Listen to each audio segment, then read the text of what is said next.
KPU Musi Banyuasin berencana akan segera melakukan pleno perhitungan suara tingkat kabupaten pada Sabtu 2 Maret 2024. Sejauh ini KPU Musi Banyuasin sudah hampir menyelesaikan pleno perhitungan surat suara tingkat kecamatan dan hanya menyisakan satu kecamatan lagi, yakni Kecamatan Sekayu yang diberi tempo penyelesaian hingga Sabtu nanti. Ketua KPU Musi Banyuasin, Sigit Nugroho mengatakan, saat ini pihaknya tengah melakukan persiapan pelaksanaan pleno perhitungan surat suara tingkat kabupaten dengan berkoordinasi pihak terkait.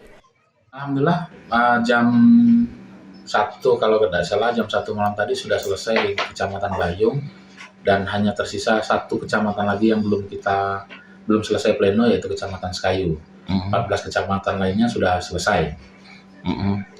Untuk proses pleno di tingkat KPU sendiri, kabupaten seperti apa? Rencana untuk pleno di tingkat kabupaten kita rencanakan di hari Sabtu tanggal 2 Maret. Ruzi Iskandar, PAL TV.